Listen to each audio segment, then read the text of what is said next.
Hello, everyone. Welcome to the webinar on augmenting your L&D team with the best talent, best practices to drive results. We're excited to have everybody in the webinar today. Thank you for taking some time out of your day, out of your night, or out of your morning, wherever you are to join us today. I really appreciate that. Thank you, everybody. We have a very jam-packed webinar today, so we'll get started here relatively quickly. I do want to familiarize yourself with GoToWebinar for those that have not used it before. It's a fairly intuitive platform, but I will admit that some of the controls are a little bit limited for the audience. The best way to interact with us is through questions. You should see questions in the panel off to the right. There's a little tab there that says questions. If you click on that and expand that open, you'll get you can write anything in there. Please feel free to use those questions. We will take those actually in real time. The agenda for today is going to be fairly free-flowing, so feel free to ask those questions. We do not have a bunch of slides that we are going to hammer on through this entire thing, so we do encourage participation at any point along the way. It is meant to be a conversation. Feel free to use that. Again, we're hoping to go, roughly an hour or so. Obviously, nobody ever is offended if we end something short. So if it does, we'll do that. We do record all of our webinars by default, and we'll plan on sharing that with you. Usually check for that about 48 hours or so after the event. So let's go ahead and get started. Before we dig too much into the topic, I do want to take a second and just introduce you to Infopro Learning. Infopro Learning has been in the corporate training space for over 30 years now. And really over that course of time, we've become a full service solution company really related to anything talent development. Here you can see lots of different services that we provide, from developing custom content to helping source talent, delivery, training, administration, leadership academy, really you name it and we can do it, I guess is the best way to say it. And really we've designed ourselves that way so that we can be more of a single stop solution for many of those organizations who are looking for one company to go to help streamline all of their efficiencies. And a little bit of bragging, I guess, if you would, about Infopro Learning. You can see here, one of the things we're most proud about is our industry recognition, right? We can only say how good we are so many times before people stop believing us. So a lot of what we really focus on here is the accolades that we've won from the market that we're really, really proud of. But enough about Infopro Learning. I know that's probably the most boring part of all of this, so I'm actually going to stop sharing my screen now and we can just have the conversation. Really what we're going to be talking about today is, again, some of the best practices that we've seen in augmenting your team. Now, this has become an incredibly popular topic as of late. Lots of people that I've met, and I've been fortunate enough to meet a lot of people at the start of the year. Brandon Hall Conference in Florida. I went to LearnTech in London. I was at ATD in San Diego, checked in on our event in Germany.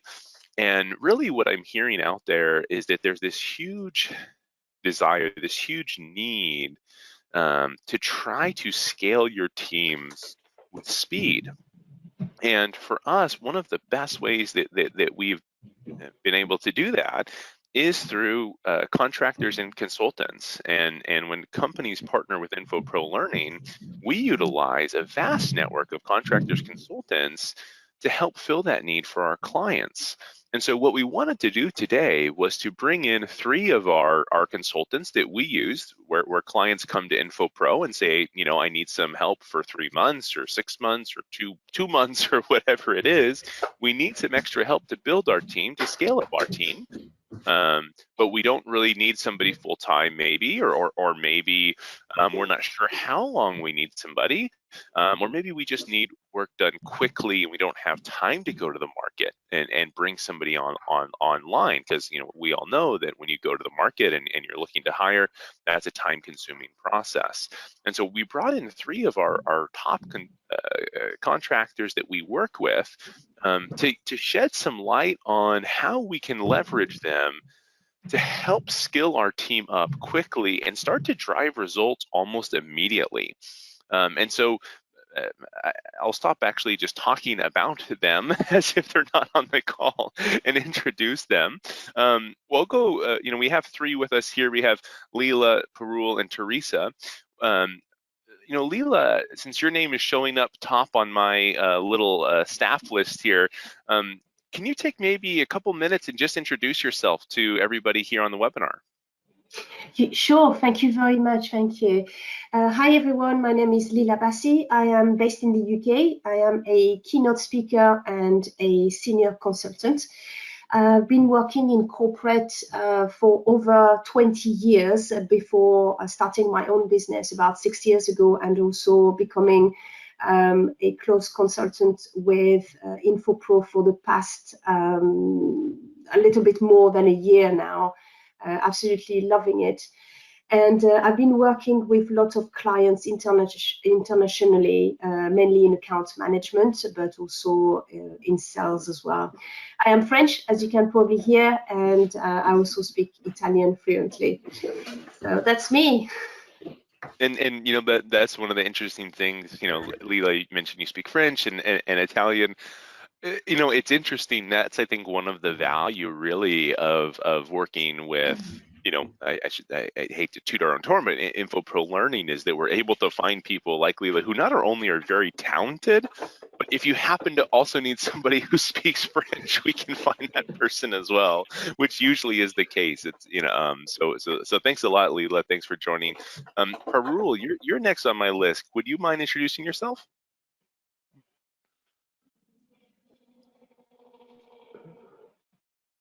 Parul, I can't hear you. Although you're not showing on mute, I can't actually hear you. Okay. Now can you hear me? I'm sorry. It's like two levels.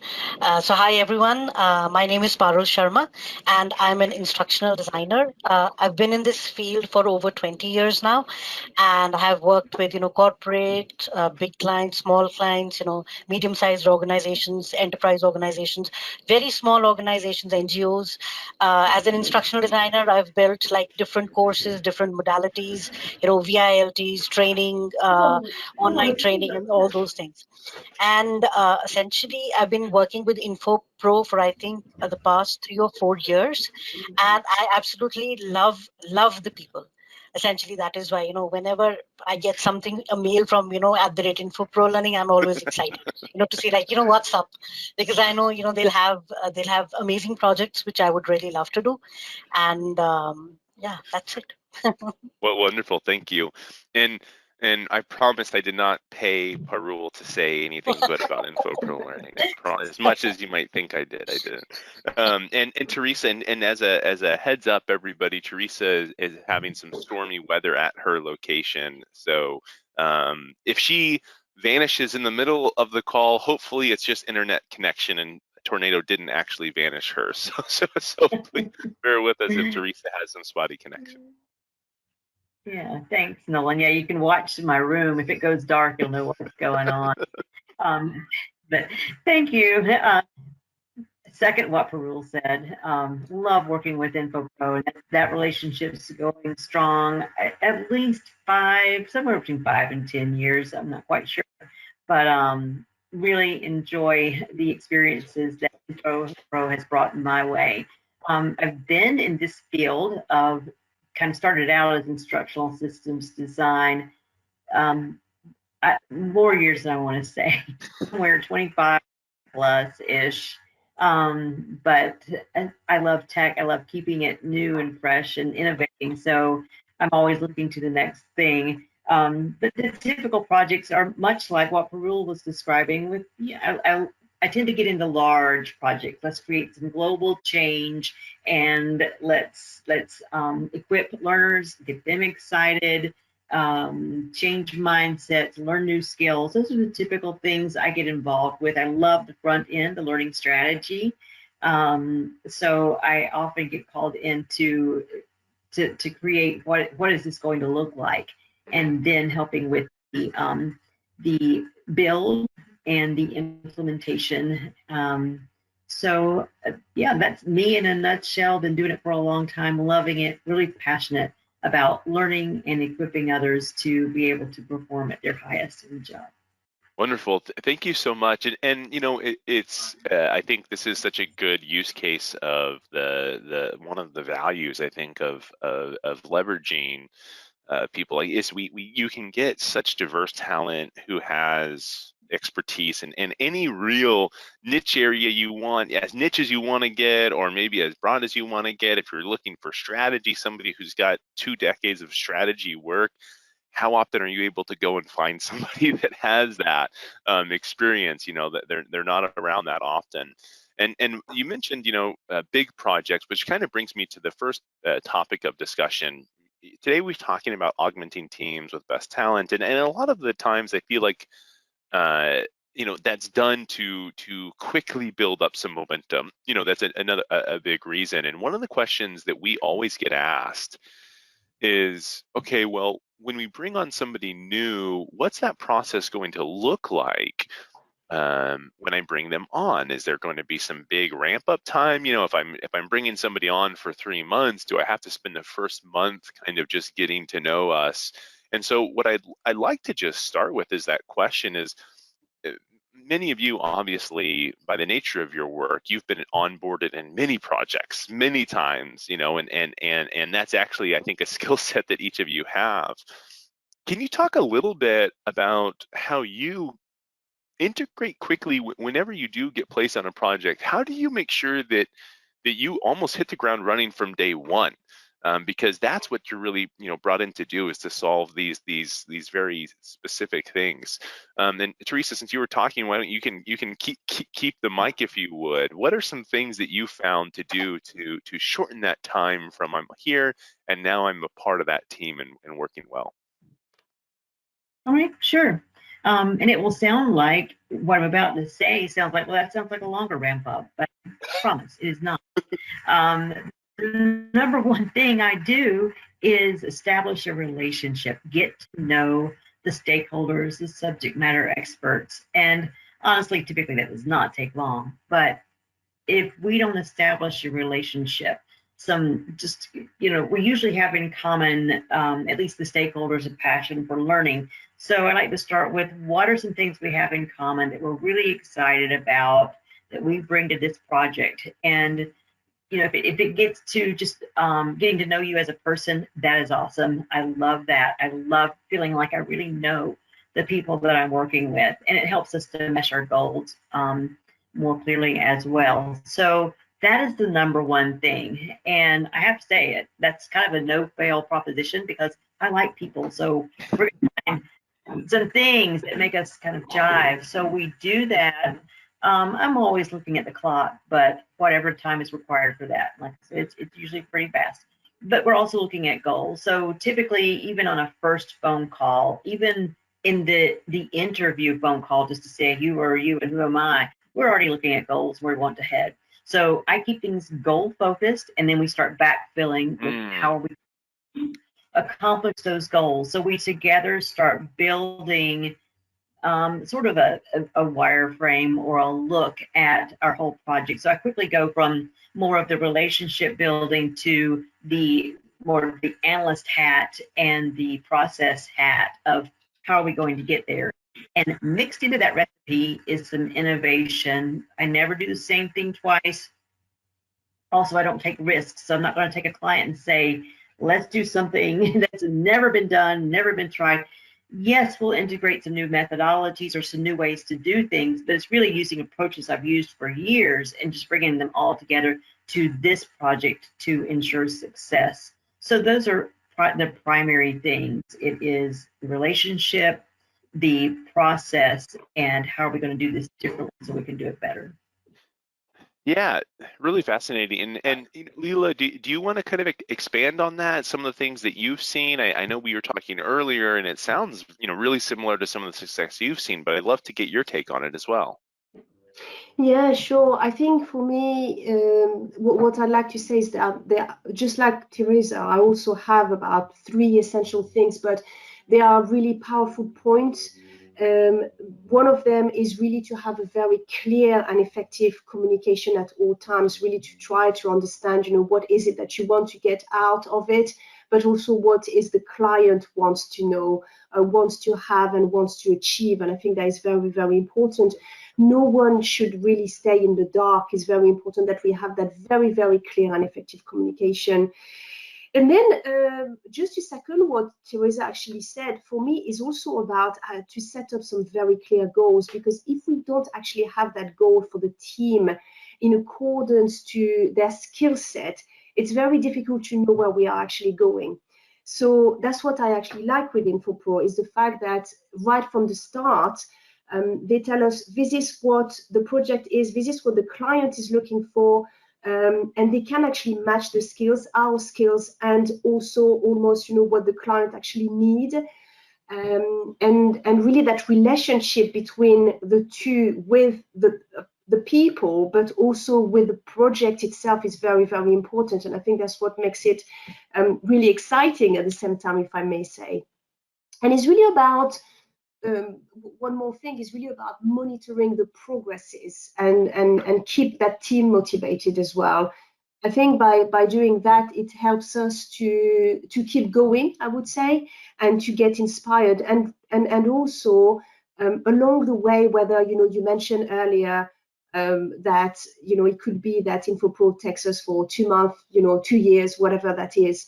It's really about the importance of celebrating those small victories along the way. Very, very important to do that, because when we get to reach the top of that mountain, we just want to be able to look back and say, this is what happened, this is where we were at that stage. Look at it, 2 months ago, 2 days ago, look at where we are today. And I think that's what I really, really enjoy with Infopro, and also with the client itself, because that gives us a bigger aspect of what we were looking for right at the beginning. Yeah, I'm definitely sensing this theme of understanding the why I'm being brought into this project, and the why of the project as a whole, and obviously that aligns with kind of Infopro's mission of transforming people to transform business, and kind of starting with that idea of, we understand that one begets the next. A people development transforms, is going to hopefully do a business transformation as well, and making sure that if nothing else, we know what are the goals of this program, so that we can align on that. So definitely sensing that common theme. Parul, anything, we've heard some great things so far. Anything you have to add to that? Yes, essentially, I totally agree with what Teresa and Leela said. With Infopro, essentially, it's like, when I am talking to the people who are interviewing me. So, they kind of explain what the project is, and you can actually do a small gap analysis at that time, that this is what they're looking for.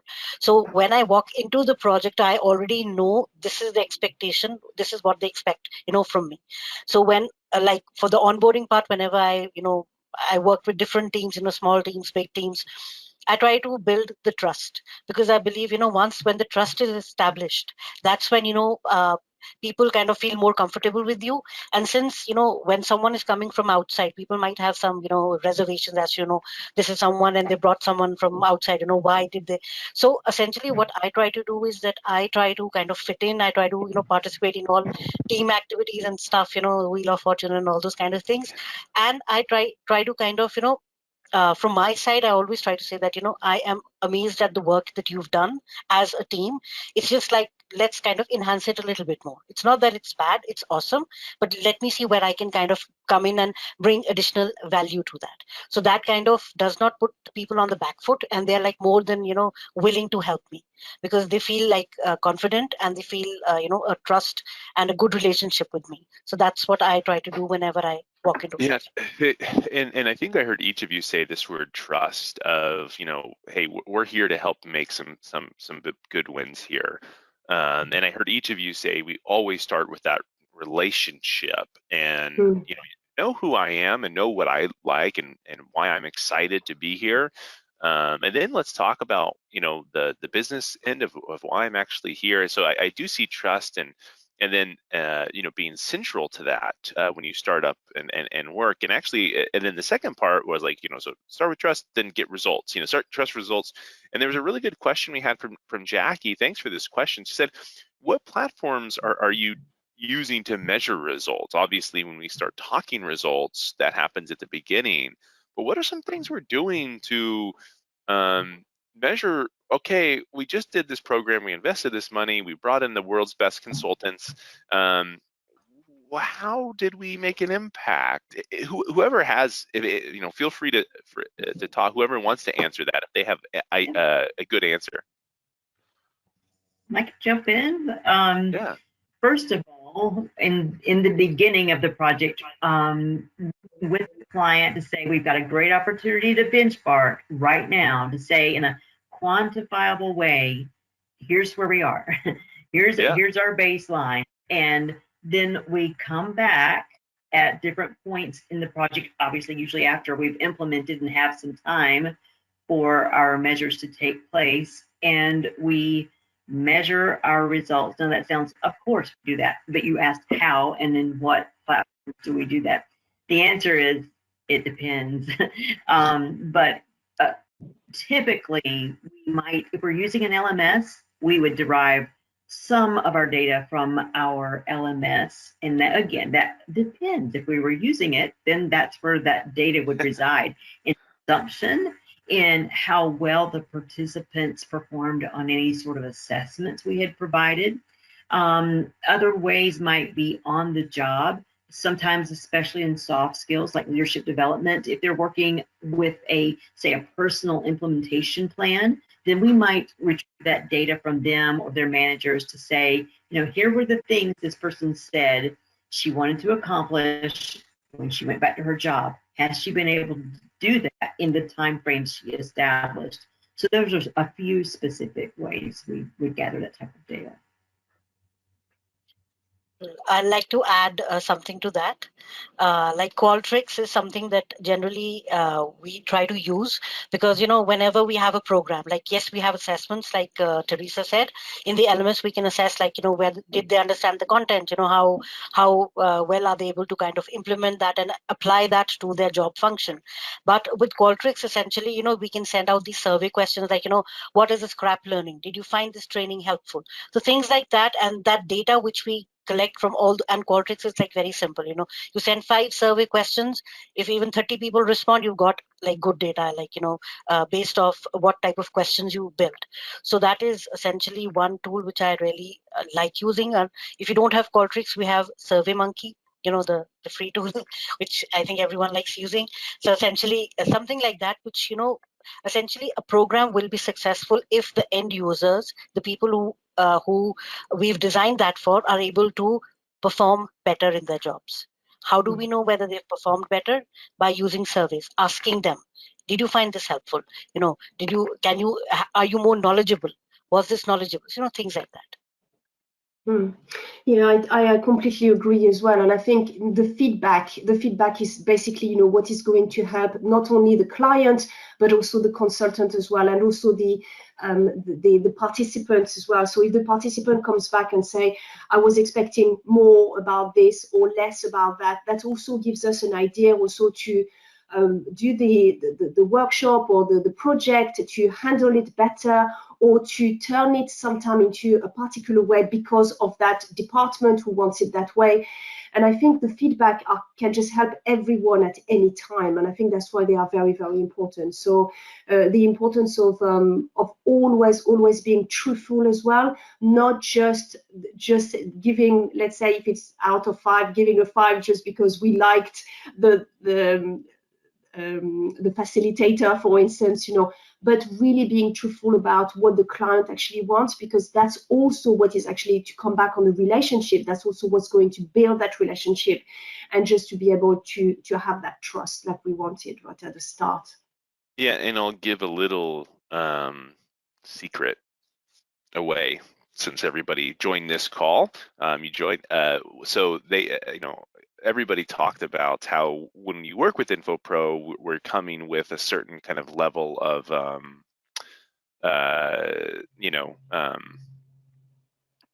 a certain level of results here. And I hope you're not seeing the webcam. Can you actually see the slide and not the big webcams blocking it? Okay, cool.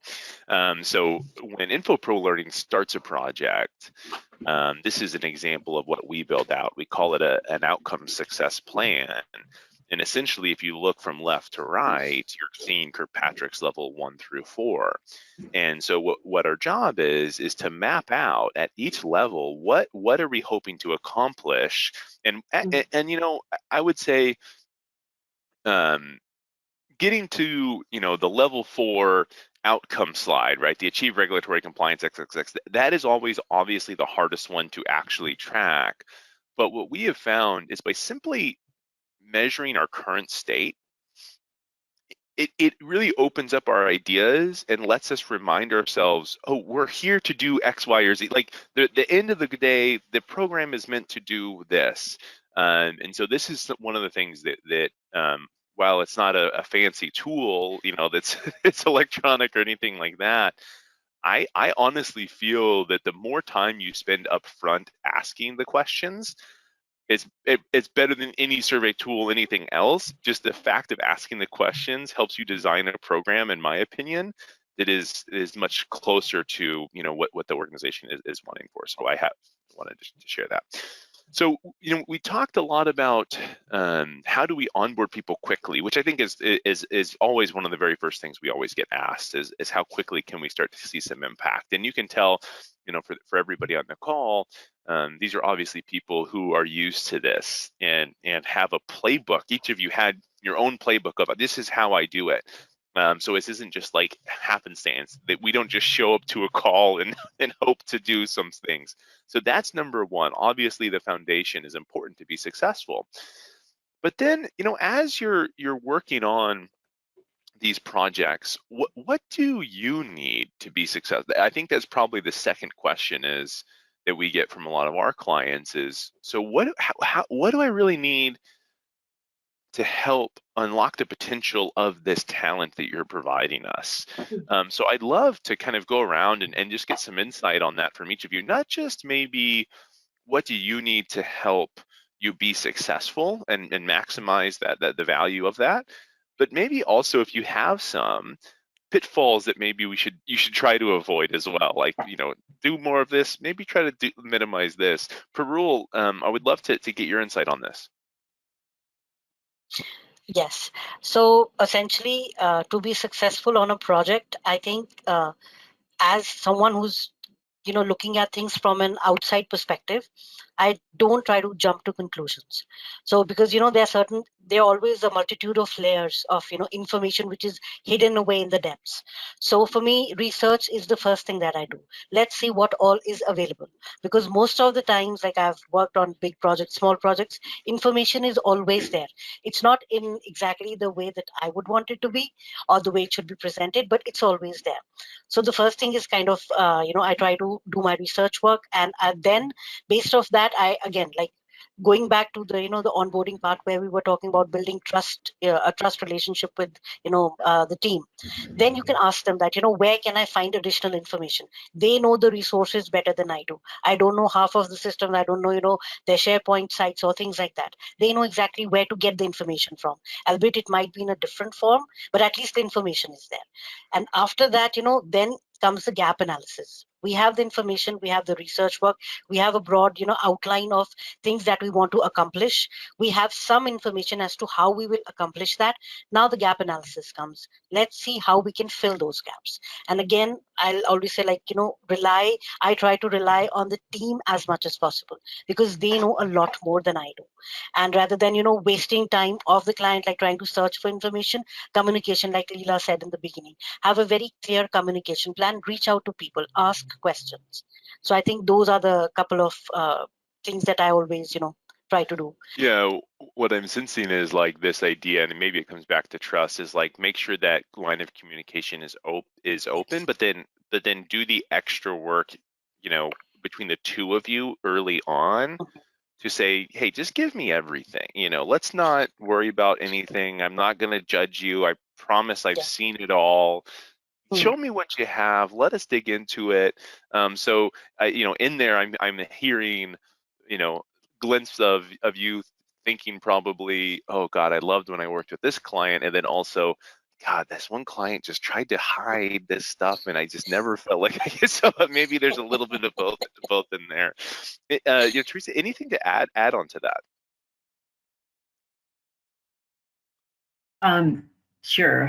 The first part about being successful, I think we're kind of looking at it from a client perspective. I will say, just on my team's side, it is first of all having a team that can do what we brought them on to do. That's number one, as far as my team being able to provide success for the project.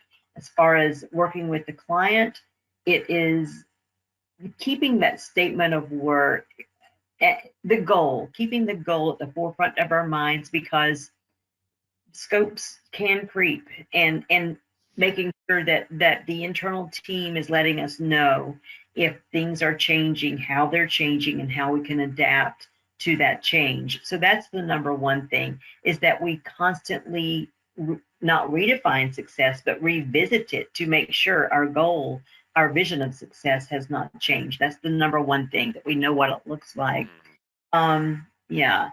And then I would say the subject matter expert experience is really vital to the success of a project.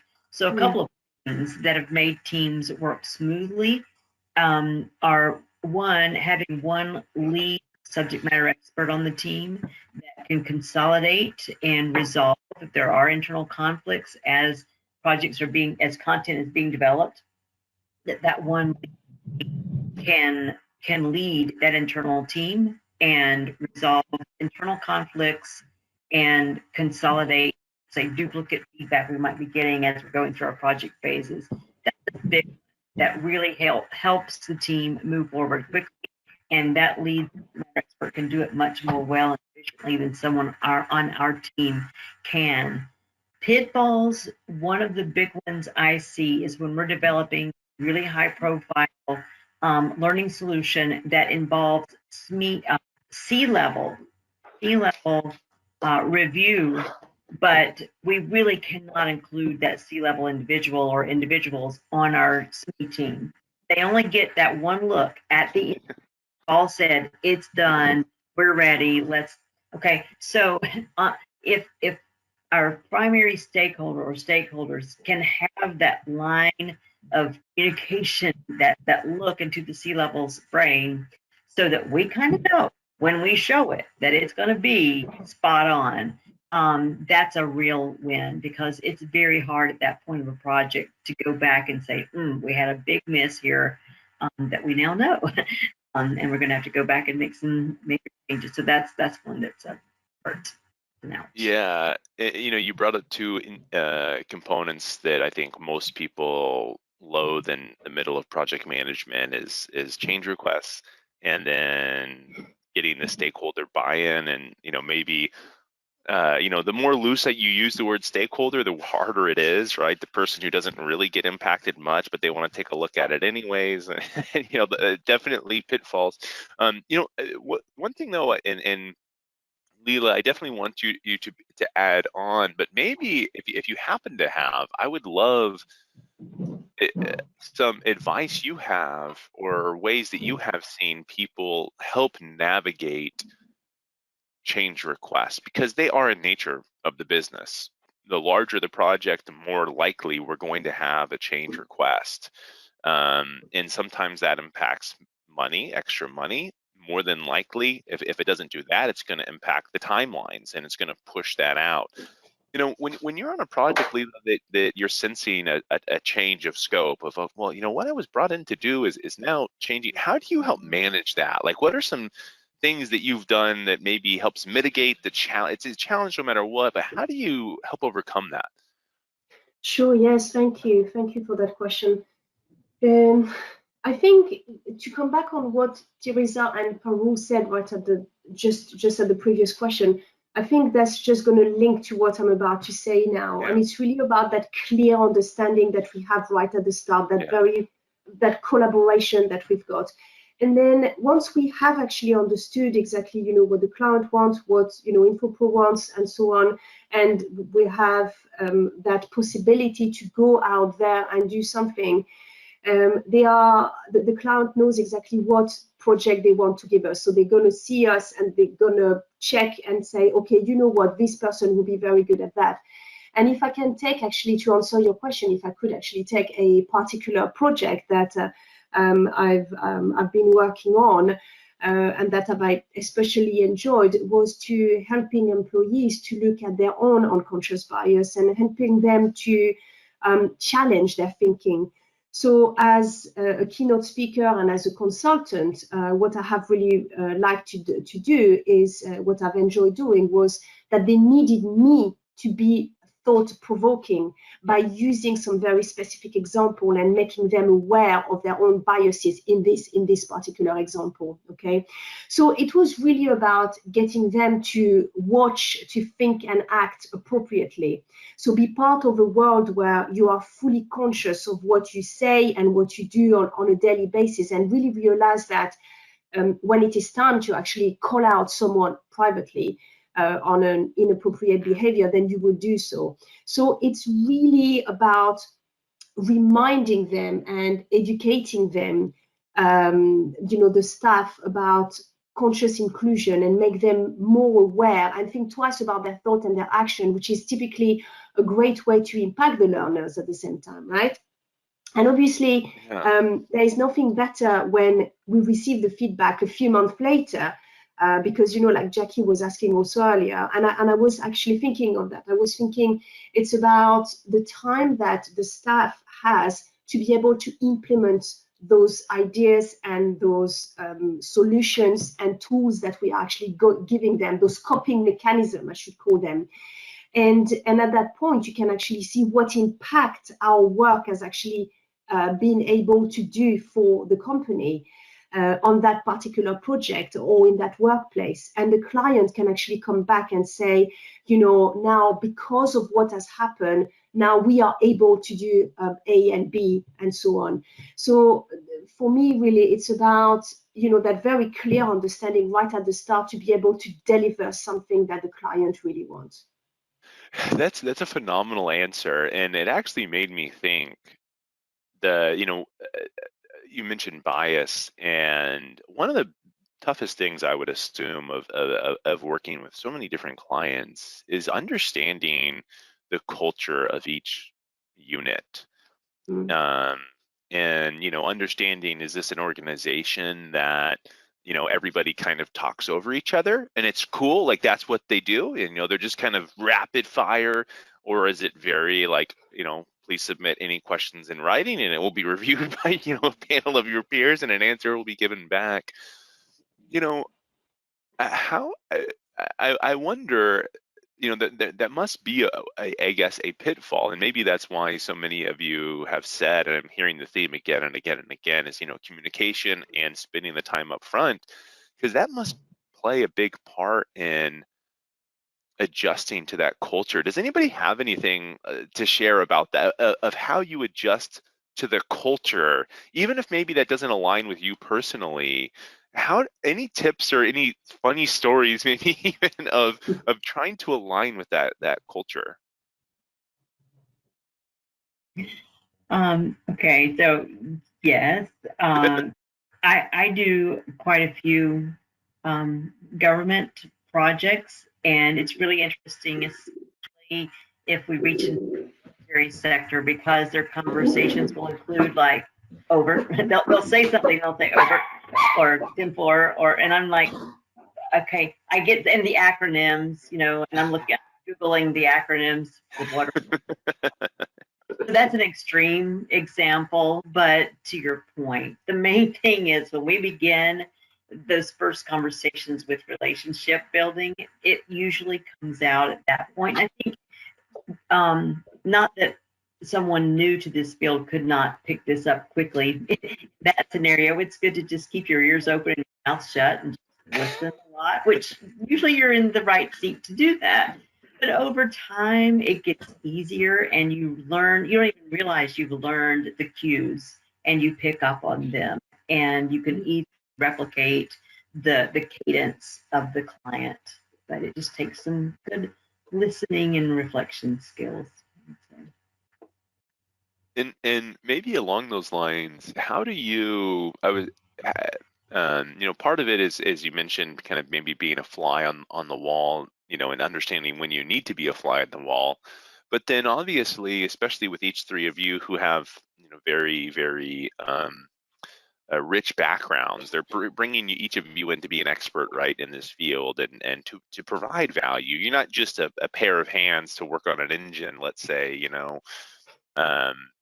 How do you come in and be able to maybe influence people without that collateral in the organization or that clout? Parul, any thoughts on that, on how you can come in quickly and have a seat at the table without, you know, earning it within the team? So how maybe do you earn it? Yeah. So again, you know, it's always like I think this is more personal. Like, how amicable am I? Because you know, if you come across as someone who's like, you know, I know it all, and you know, I'm better than you, then people will not even, they wouldn't want to talk to. They'll be like, you know, let her figure out stuff on her own, you know, that kind of thing. But if you're kind of, you know, yeah, like Teresa said, you know, be the fly on the wall for some time. Just listen to, you know, you'll hear people talk. You'll hear some of them talk too much. Others will be like very quiet, you know, things like that. So essentially, like for me, like the first week, whenever I'm in like team meetings and things like that, I just kind of assess the people who are in the meeting. Like, this will be the team that I'll be working with, right? So for me, I kind of, you know, look at people and I say that, you know, this person, because you can hear them. Some of them are more willing to share, and others are like, you know, very quiet. But then if you ask them, you know, some people are introverts. So it's more of like, you know, relationship building with them. Introverts will not talk very loudly in meetings, but they might have some amazing ideas. So it's like, you know, when I am interacting with people, I try to first, you know, it's like a team meeting, and then I try to do one-on-ones. Then when you get to know people, you're like, you know, all right, you're not talking loudly in the meeting, but you have some amazing ideas. So, you know, I try to be the voice of those people also. I'm like, you know, I talk to this person and she has these amazing ideas. So let's kind of, you know, figure out if that fits into what we are trying to accomplish. So, you know, when you try to include all the people and you give them their due, you know, they are more than happy to help. So then you're no longer a fly on the wall, because people can come up to you with different ideas, because they know, like, you know, okay, she can put them out when we cannot. So it's like, you know, the people who are talking loudly, yes, they are there, they have amazing ideas, but the ones who are quiet, you know, they also get a voice. So that kind of helps, you know, build the team together. And you know, a project will only be successful if everyone participates, because everyone has a unique talent. So if we can bring that out, like I try to do that with any kind of team that I work with, you know, small teams, big teams, because mostly I come on a strategic level as an instructional designer, you know, redesign this entire curriculum. I cannot do it on my own. Nobody can, essentially. Right. So I need people who can help me do that. So if I can kind of help them build that confidence that, yes, you are good enough, let me help you and let's see where we can take this. So that's how, you know, I at least that's how I try to roll in any organization. Great. And one of the things that kind of touches on is this idea that, you know,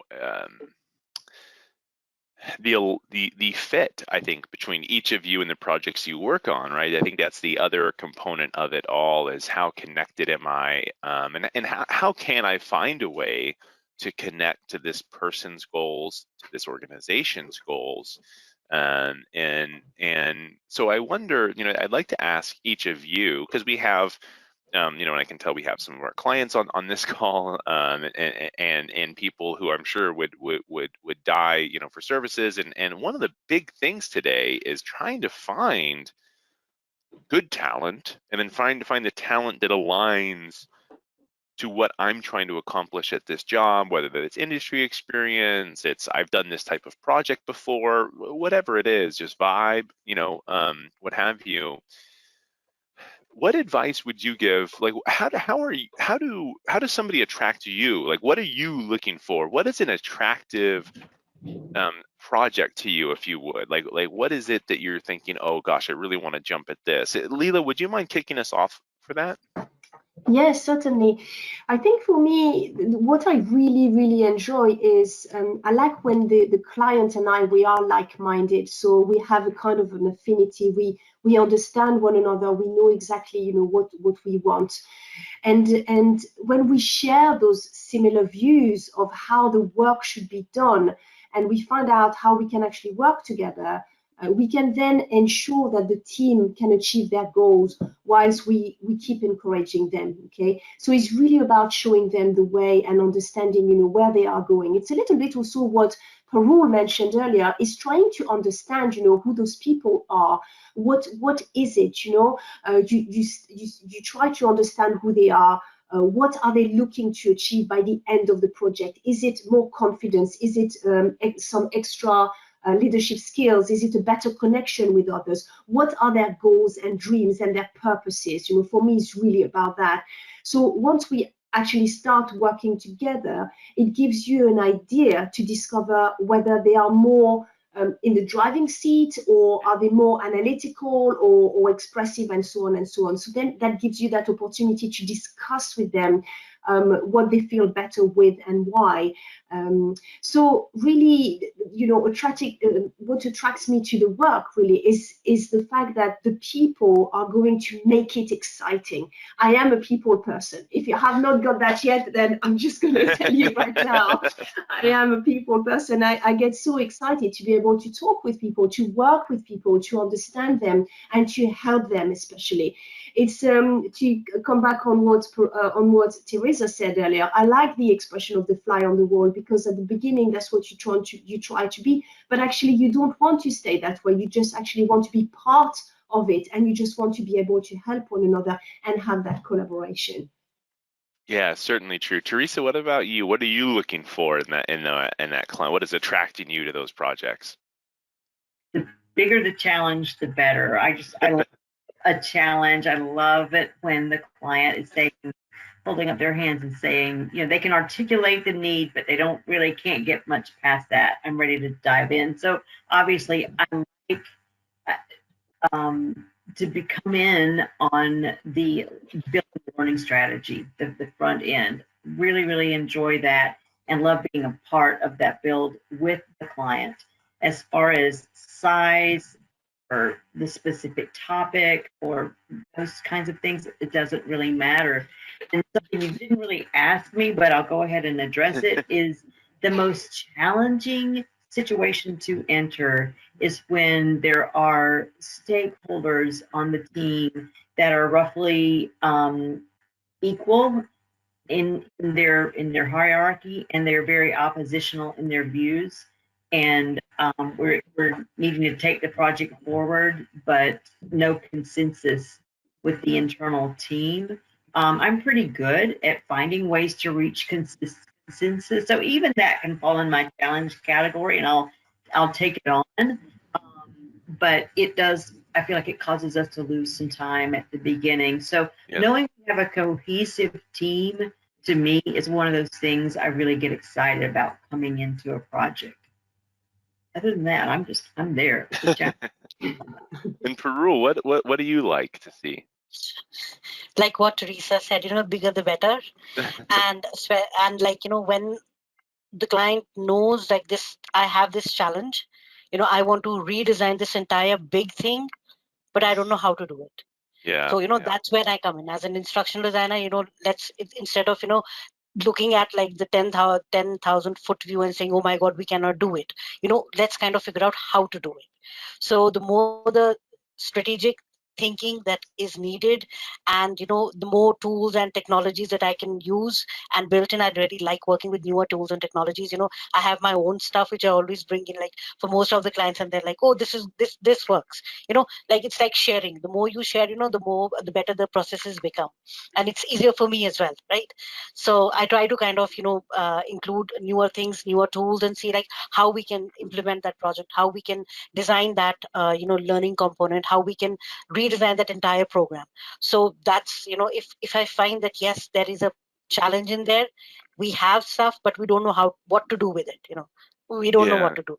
Yeah, So and that's I like that. I'm hearing, and I always, whenever I get the opportunity, to speak with clients, that's one of the big things that I always try to remind them is the benefit of working with us is you get expertise that you don't have. And if all you're ever doing is asking us to build a widget and you define exactly what that widget looks like, you're probably not using us to your advantage. I mean, because you have, um, it's free, like, especially for us. And if if you've already paid for a consultant, can let them do their job. Open up to them and have them help you solve the problem. And it's okay if you don't have all the answers. And in fact, the less answers you have sometimes, the easier it can be, because you're not trying to do everything in such a tight box. And so I'm hearing that from each of you, is you really like a client who's willing to come in and use you for your mind, not just for your skill of doing whatever it is.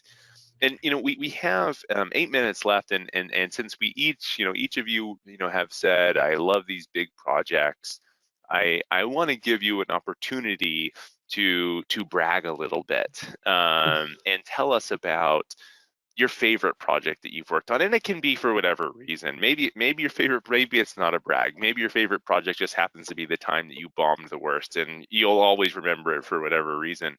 But I'd love just to, as a way to end, a fun way to end, I'd love to hear about a project that you had that it has always had an interesting, let's call it, spot in your mind. Leela, can you kick us off with that? Yeah, sure. If I can think of a project in particular, that's one that I've delivered in Italian, not too long ago actually, and it was really, really great because it gave me an opportunity, first of all, to get to know these people in Italy. It was virtually, but I had it was quite a long project. And it was absolutely fantastic because I got to learn so many things, as well as teaching them something as well. And I think for me, it goes both ways. It's about trying to share with them my skills, my expertise, but it's also gaining something from them as well, because through the storytelling that they are actually giving, and through the project that we are actually going through, and how I can actually help them. For me, it's something quite special, I should say. So yeah, this project lasted a little while, and I shall never forget it as well, because it wasn't in a language that I would just do on a daily basis. And I was specifically brought in by Infopro to actually deliver it in Italian. And once that finished, I was just like, okay, when is the one in French? I was already ready for the next one. So absolutely love it. And I can't thank Infopro enough, and the client enough for choosing my talent in that sense, to be able to deliver that and bring especially the company something that they're really looking forward to. That's great. I love that. What a good example, Leela. Thanks for sharing with that. Teresa, what about you? All right, I'm going to try to squeeze 2 in because I just cannot. So the first one, sportswear company, global, and the CEO wanted to do the biggest change ever in the history of the company, and it would be both soft skills with a new customer service relationship strategy, as well as replacing all of their legacy systems. So a lot of training in their stores. And I was asked to be the program manager starting at the learning strategy. So I just had, if I already wore, I was a big fan of the sportswear. I loved their culture, the outdoor theme, and the motifs that we could create with the content that we created. So I loved the project for so many reasons. I don't even know where to begin, but it was successful, and we brought on over time probably close to 100 trainers that we did train the trainers with, and that went into the stores to deploy these two initiatives. And so it was challenging to keep everybody rolling with their events and getting to their stores and getting everything they need. The POS system would come in the night before the people arrived in the store, so it was quite something, but we did it, and I think it was considered a huge success. And what I liked about it, aside from all the things I said, it was the people and the energy trainers brought. They were fantastic. So working alongside a team like that was amazing. The other one is a large global IT company, and for them, I am hired to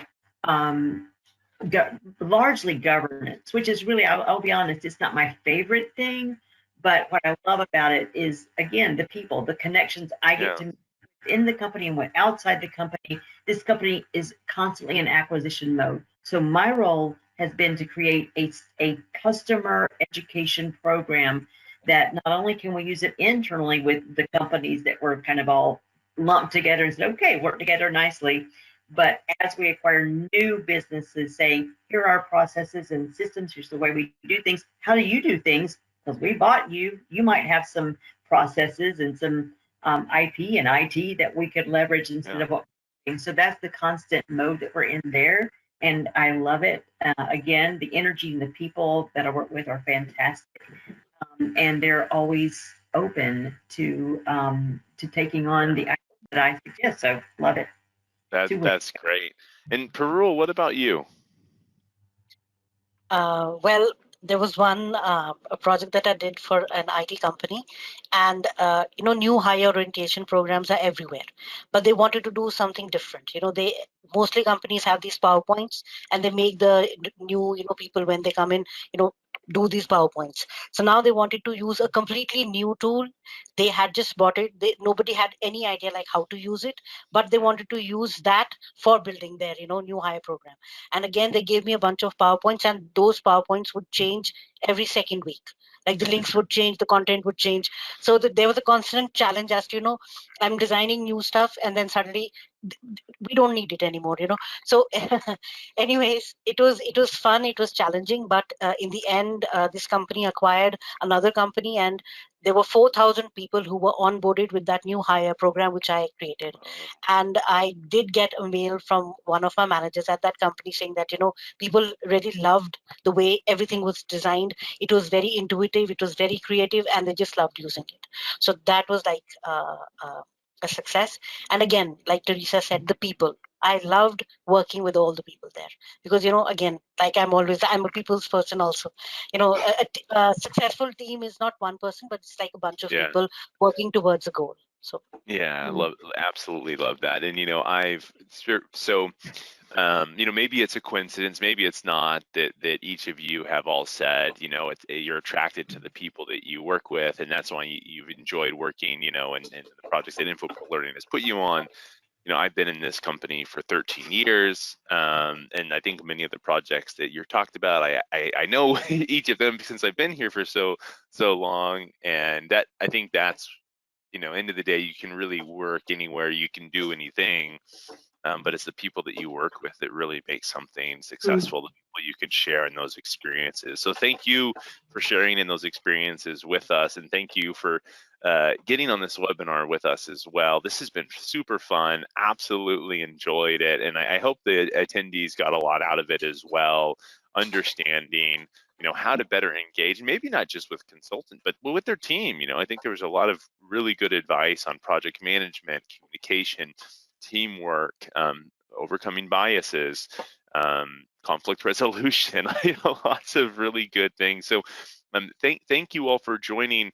So everybody feel free to leave. Parul, you were asked specifically a question and I said if we have time, we'll get to answer it. So and let me pull it up actually. And it was from Jackie. I'm curious to learn more about Parul's list of go-to tools that she uses on the job. So again, this is now the after party. So anybody is free to leave and go to their next meeting. But Parul, what are your go-to list of tools? All right. So personally, for me, I use smart sheets to manage like my mini projects. Like, you talked about change management earlier. Like, how do we manage that? So I try to, build up my work like in a very granular format. So I know what tasks are, need to be completed. And I share that usually with the client. Like, this is what I'm supposed to do. Anything happens anywhere. This is how, the dates will move. So for project management, mostly it's like, smart sheets. And if the team is agile, then I can use Jira as well. Now, coming to the instructional design part, I use Excel sheets. They are the best. The high-level designs and the low-level designs, HLDs, LLDs, we call them, in which we kind of, we pull all the content that is available and we build those sheets. So I have those formats, which I usually share with the client, that this is something that you can also use.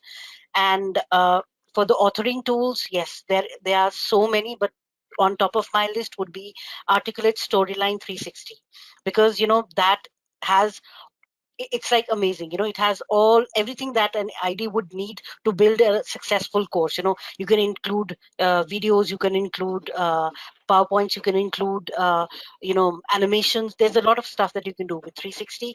Then you have Rise. Rise is like it's like a very lean format of like an LMS, but it's very sleek and very, very smooth. I really love building Rise courses.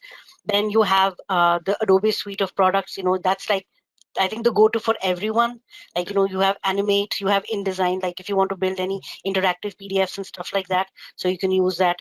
Then you have Photoshop, you have Animate, you have all these, Adobe products. And then for animations, I love Vyond. It was called Go Animate earlier, but now it's called Beyond Studio. I think they are like really amazing. Why? There's Powtoons also, which you can use for building animations, but Beyond is better, because it has, different types of animations. You can use the whiteboard animations, with the hand drawing and stuff, you see advertising. So that's whiteboard. Then you can have the business animations, you can have avatars and all those things. You can build avatars also. You can build scenes like that. And there is one tool which I've started using recently for the voiceovers. I know voiceover artists, they're very expensive. And if you have to re-record something, that is an issue. So there is something called Murph.ai. I mean, if you listen to that, I've used that a couple of times, and the clients thought, they were like, they told me, ask the voiceover artist to re-record this. They couldn't figure out what that was, because people use text to speech like in Storyline, but that's very animated. You feel the robotic thing. There are no emotion and stuff. But with Murph.ai, and I think they give you like 10 to 20 minutes of free recordings. You can do that.